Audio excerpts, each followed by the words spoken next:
welcome back to Upper Michigan today. We now have Raj with us from Young Mountain Tea. So we've kind of switched over. Does it smell okay over here for you? It smells great. I think I went a little wild with my smudge spray, but that is the way that I like it. So you are based out of Marquette. That's right. So tell us a little bit about Young Mountain Tea. Sure. Well, I started the company in 2013 with a promise to a group of farmers in North India, in the Himalayas, or Himalaya, same word, different pronunciations, that if they grow tea, I'd start a company in the US to sell it.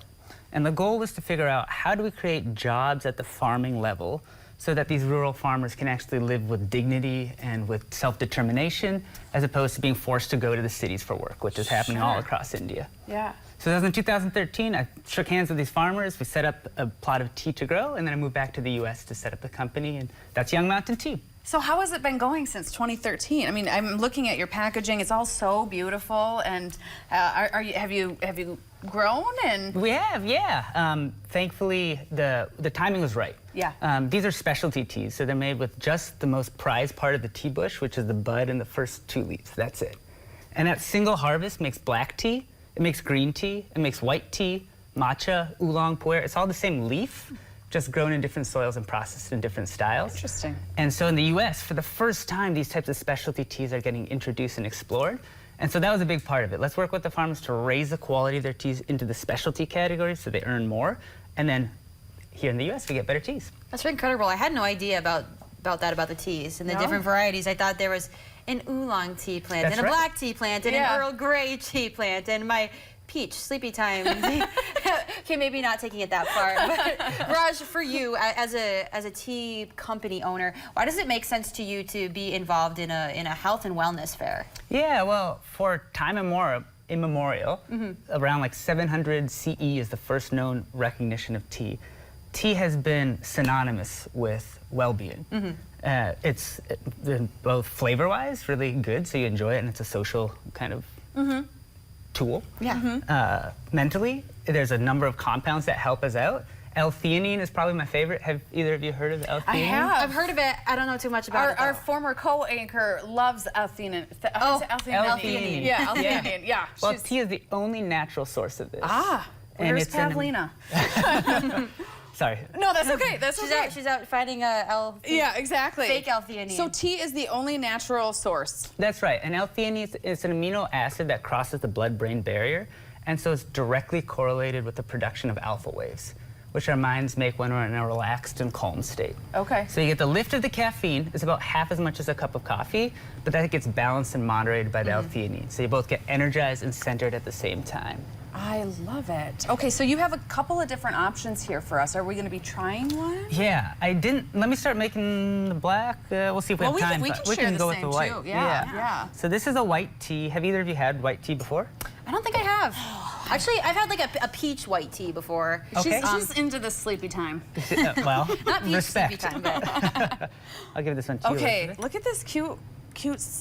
So is this something that you will be offering at the Spring Fling on Saturday? Little samples of your product? That's right, yeah, and we're so glad to be a part of the event. And Kia and Sloan have really done a wonderful job of organizing something for everybody, including a little bit of tea. So, and we have your website up on the screen too. If you're unable to make it to the Spring Fling, you can check out the products, order them for yourself. Cheers, everybody. Cheers. Where do you have your products locally in any stores? We do. Where can we find them? We can get them at the Co-op, Lakeshore Depot, and Provisions copy in tins, and then Dead River, and as well as Provisions also carries it in by the cup. Okay. Yeah. What do you think? Did you take? It's hot. It is hot. Go it's slow. Really good but tea. It's really good. It tastes very earthy.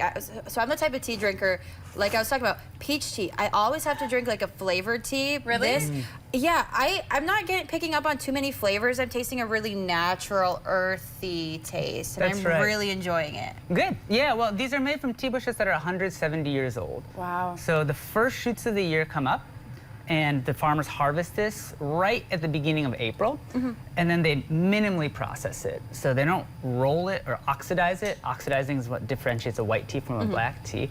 And for that reason, because it's been so lightly handled, it's really high in antioxidants. It's fairly gentle in flavor. Yeah. But hopefully, even as you sip it a few times, there's not a ton in the front. However, as it sits with you, you get what's called the reverse echo of the flavor, and there's a wash of more gentle floral aromas. And because these tea bushes are 170 years old that are growing to make this, as the tea bush ages, what it puts into the leaf that we drink only gets better in quality, both flavor-wise, but also benefits-wise. Is there a right or wrong way to drink tea? Like, do I have to twirl it Yeah, around, steep it for? I feel like you should not twirl that. Steep it for 5 minutes. Is there a right or a wrong way? No, there's whatever way suits you best. That's the way to drink tea.